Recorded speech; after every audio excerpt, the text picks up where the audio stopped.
Metal Drops, your daily dose of information. Everything that goes on behind the scenes of heavy metal here at Resistência Rock Web Radio.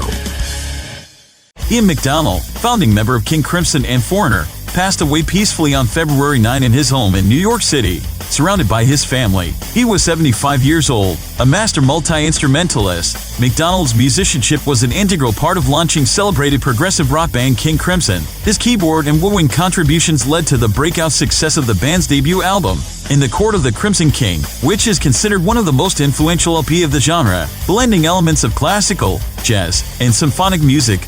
The Who's Pete Townshend called it an uncanny masterpiece. Joining Foreigner in 1976, McDonald played guitar as well as woodwinds and keyboard on the band's first 3 albums: Foreigner, 1977, Double Vision, 1978, and Head Games, 1979. These chart-topping albums all reached platinum certification status, producing such iconic rock anthems as Feels Like the First Time, Cold as Ice, Hot-Blooded, and Double Vision. McDonald has figured prominently on 4 of the biggest-selling albums of the 10-year period from 1969 through 1979, encompassing 2 completely different rock genres: pop rock and progressive rock. Most recently, McDonald's talent shined in his New York City-based band Honey We St. With Blabbermouth.net website information.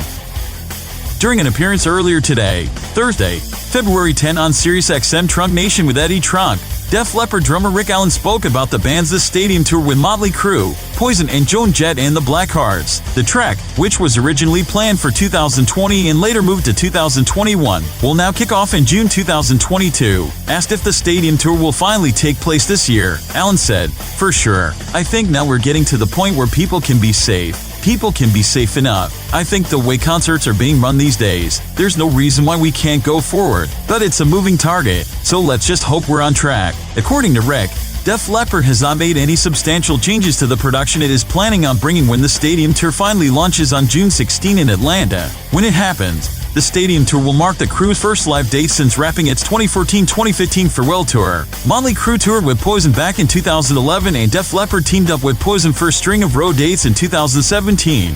But the upcoming Joan marks the first time all 4 acts have hit the road together for an extended tour. With Blabbermouth.net website information. Former Tesla guitarist Tommy Skeoch, who left the band in 2006 to receive treatment for substance abuse issues, reconnected with Tesla bassist Brian Wheat for the first time in more than a decade and a half aboard this year's Monsters of Rock cruise, the 5-day/5-night full-ship charter cruise, which departed out of Miami, Florida on February 9. Features performances by Skeoch's new band Resistência. While Wheat is on board showing his art, Skeoch and Wheat sat down for a joint interview with SiriusXM Trunk Nation with Eddie Trunk, during which they discussed their shared history and the circumstances that led to the breakdown of their relationship. Skeoch said, "Everyone thinks we hate each other and all this stuff, and it's just not true. I think when I left, there was maybe some weird stuff going on and maybe things were said. But he's my brother. I've known him forever, and we just did a lot of great stuff together, and there's always that. I don't throw that away." In a May 2020 interview with the Classic Metal Show, Skeoch was asked if he thinks people are now more aware of the edge that he brought to Tesla while he was a member of the Sacramento-based act, on and off, for 2 decades. "Absolutely. Oh, yeah," he responded. "To me, it's been apparent from the get-go.